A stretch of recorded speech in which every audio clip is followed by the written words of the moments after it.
Hello everyone, welcome to study squad. I am Shivani Chauhan. इस video में हम क्लास 8 मैथ्स की बुक का चैप्टर 8 कंपेयरिंग क्वांटिटीज़ के कंपाउंड इंटरेस्ट को समझेंगे और इससे रिलेटेड जो बुक में एग्जाम्पल गिवन है उसको हम लोग देखने वाले हैं। तो एग्जाम्पल नंबर 12 तक हम लोग कर चुके हैं। अब हम देखते हैं एग्जाम्पल नंबर, यहाँ देखिए, यहाँ 12 तक हम लोगों ने देख लिया है। एग्जाम्पल नंबर 13 देखते हैं।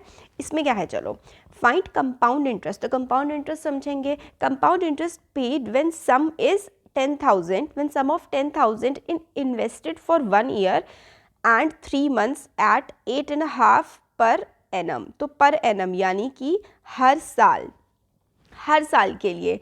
एक साल में कितने महीने होते हैं? 12। और हमें यहाँ पर क्या बोल रखा है कि 10,000 आप लोगों ने इन्वेस्ट करे हैं कितने टाइम के लिए? 12 महीने प्लस 3 महीने यानी कि 15 महीने।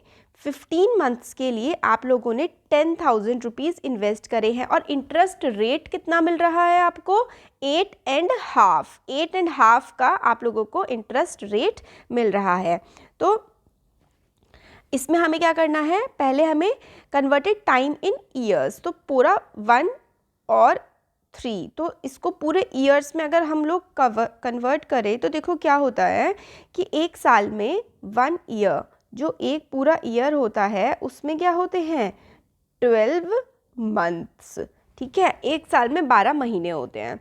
अब अगर हम लोगों को 3 महीने में बात करें तो अगर हम पूरे साल को 3-3 महीने में डिवाइड करें तो हम क्या करेंगे? 12 को 3 से डिवाइड कर देंगे, तो 3 4 ज़ा 12, यानी कि जो 3 महीने होते हैं वो एक साल का 1/4 भाग होता है। यानी कि अगर हम पूरे एक साल को 4 हिस्सों में बांट दें तो हर हिस्से में 3 महीने आएंगे।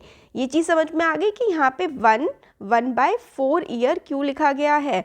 क्योंकि अगर हम लोग पूरे साल को 4 हिस्सों में बांट दें तो एक हिस्से में 3 महीने आएंगे, तो 3 3 3 3 यानी कि 4 बार 3 को हमने बांट दिया तो 12 टोटल हो जाता है। तो एक साल 3 महीने, ठीक है, एक साल 3 महीने यहाँ पर हो गया। तो इसमें हम लोगों का क्या बन गया है कि 1 3/12 और 1 1/4। यहाँ पे मैंने आपको समझाया कि 1 1/4 कैसे आया है, क्योंकि 1 तो ये एक साल है और 1/4 यानी कि ये जो 3 महीने है ना, 3 महीने की जगह हम लोगों ने 1/4 लिखा है। कैसे? क्योंकि 12 को हमने 3 से डिवाइड करा तो हमारे पास आ गया 4, यानी कि पूरे साल का चौथा हिस्सा होता है 3 महीने। होपफुली आप लोगों को ये वाली चीज़ तो समझ में आ गई होगी कि भाई कैसे किया है। 1 और टोटल 12 होते हैं और हम लोगों ने 3 महीने लिए हैं, तो 3 1 ज़ा 3 3 4 ज़ा 12, तो 1 3/4 हमारे पास ईयर्स आ गए, क्योंकि हमने टोटल सबको ईयर्स में कन्वर्ट किया है। फिर हम लोग कंपाउंड इंटरेस्ट का फॉर्मूला लगाएंगे। कंपाउंड इंटरेस्ट का फॉर्मूला होता है A = P 1 प्लस, अब ऊपर हम लोगों का होता है क्या, इस तरीके से देखो, 1 प्लस, यहाँ देखो यहाँ पर है पूरा अच्छा सा, 1 प्लस R/100। तो A = P 1 प्लस R/100 और N जो है वो टाइम पीरियड होता है और R होता है इंटरेस्ट रेट। अब देखो यहाँ पे हम लोग का ये इंटरेस्ट रेट 17 किस तरीके से लिखा हुआ है, इसको हम लोग क्या करते हैं, देखो 8 1/12 लिखा हुआ है, ठीक है, तो 8 1/2 लिखा हुआ है, तो इसको ऐसे करेंगे 8 1/2, 8 2 जा 16 और प्लस 1 17, 17/2, ये पूरा 17/2 आ गया, क्योंकि हम लोग को मिक्स फ्रैक्शन को हम लोगों ने इसमें कर दिया 8 2 जा 16, क्योंकि 8 × 2 और प्लस 1 17/2, 17/2 हो गया ये। और हमारा जो फॉर्मूला है वो क्या है, A = P 1 प्लस R/100 की पावर n। n है नंबर ऑफ ईयर्स या फिर टाइम, तो यहाँ पे ये जो निकाला है ये हम लोगों ने टाइम निकाला है 1 1/4। अब A क्या है, A हमें पता नहीं, प्रिंसिपल हमारे पास, हमने कितना अमाउंट जमा किया है 10,000 रुपये का। 1 और रेट ऑफ इंटरेस्ट हम लोगों ने निकाला कि भाई 8 1/2 है, तो 8 1/2 हमारा 17/2 आ गया, तो इसको हम लोग 17/2 लिख देंगे और नीचे 100 था तो अपॉन 2 × 100 और n है 1 1/4, 1 1/4 n है। ये वाली चीज़ आ गई अमाउंट, ठीक है ना, समझ में आ गया, होपफुली आ गया होगा इतना। फिर उसके बाद अब वो स्टक है कि वो किस तरीके से फ्रैक्शन को पावर जो है कैसे कन्वर्ट करें, देखते हैं। पहले हम लोग ना इस वाली चीज़ को देख लेते हैं कि ये वाली चीज़ जो है अंदर ये कैसे हमारी सॉल्व होगी। ठीक है, तो a इज इक्वल्स टू 10,000 और ये आ जाएगा 1 + 17/200 और 1/4। हाँ, अब देखो इसको फ्रैक्शन को कन्वर्ट करेंगे, नीचे आ जाएगा 200 और फिर ऊपर 200 + 17। 200 + 17 क्या हो जाएगा? 217 हो जाएगा। यहाँ पे देखो, यहाँ पे पूरा का पूरा सॉल्व करा हुआ है। अब यहाँ देखते हैं, ये देखो 217/200 था, तो 200 ऊपर जाएगा, 200 + 17 217/200 और ये पूरा मल्टीप्लाई में था, तो यहाँ पे मल्टीप्लाई का साइन आ जाएगा। अब देखो 2 0 से 2 0 कट जाएंगे, तो ये हो जाएगा 217 और 100।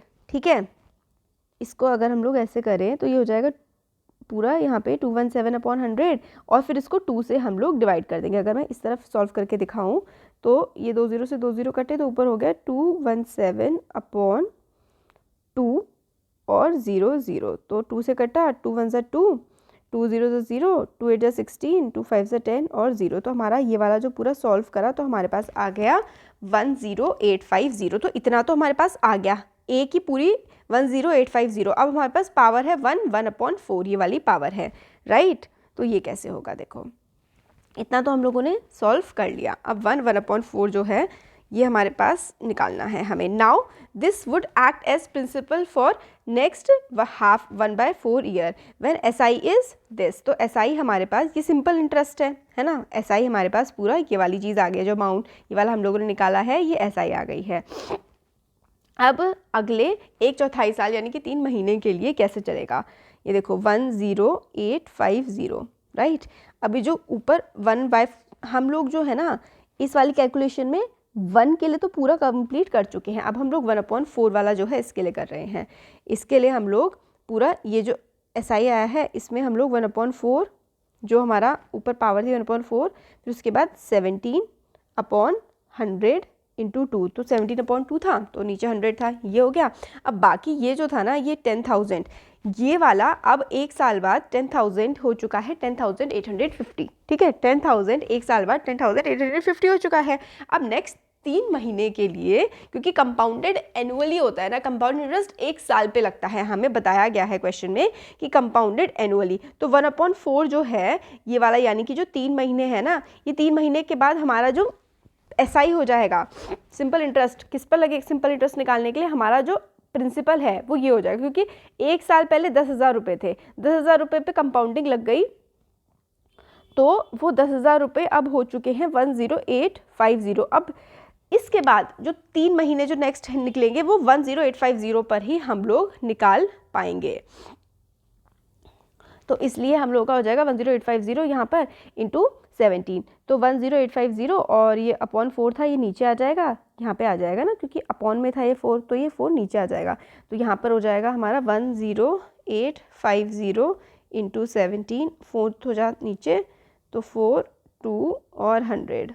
ठीक है, 0 से 0 कटा, फिर उसके बाद 5 2 = 10 और फिर पूरी कैलकुलेशन आप लोग कर लोगे इस तरीके से, तो हमारे पास आंसर आ जाएगा SI 230.56। तो टोटल हम लोगों का जो इंटरेस्ट आया है, इंटरेस्ट आफ्टर फर्स्ट ईयर कितना हो जाएगा? एक साल के बाद इंटरेस्ट आ गया था हमारे पास इतना 850, क्योंकि पहले हमारे पास 10,000 थे, फिर हमारे एक साल बाद 10850 हो गए, तो इंटरेस्ट 850 आ गया। फिर उसके बाद इंटरेस्ट 1/4 ईयर बाद, सॉरी 1/4 ईयर यानी कि 3 महीने बाद 230, तो टोटल कंपाउंड हो जाएगा हमारा, टोटल कंपाउंड इंटरेस्ट कितना बढ़ गया? 850 + 230.56, तो यानी कि 1080, एक साल में हमारे 1080.56 रुपये बढ़ गए हैं हमारे 10,000 रुपये पे, अगर 8.5% से कंपाउंडिंग लग रही है। अगर 8.5% की कंपाउंडिंग लग रही है तो 1080.56 इतने रुपए हमारे बन जाएंगे। हमने ये वाली चीज़ आप लोगों को थोड़ी सी अलग लगी होगी कि 1/4 का हम लोगों ने अलग से क्यों निकाला, और जब हमने 1/4 का निकाला तो भाई हमने जो अमाउंट मतलब ये SI लिया वो 10850 लिया। क्यों? क्योंकि देखो ना एनुअल कंपाउंडिंग लग रही है, जो ये चक्कर है ना पूरा वो कंपाउंडेड एनुअली का है। जब एनुअल में कंपाउंडिंग लगती है ना तो एक साल बाद हमारा SI हो जाता है इंटरेस्ट लगने के बाद, इसलिए हम लोगों ने ये वाली चीज़ करी है, और पहले हम लोगों ने 1s को लेकर के करा था, फिर हमने 1/4 के लिए निकाला है। होपफुली आप लोगों को समझ में आ गया होगा। कंपाउंड इंटरेस्ट के क्वेश्चंस थोड़े से ट्रिकी तो होते हैं, बट मैं होप करती हूँ कि आपको अच्छे से आया हो समझ। अच्छा आया है तो ज़रूर लाइक करिएगा वीडियो को, चैनल को सब्सक्राइब करिए और शेयर करिए। Thank you.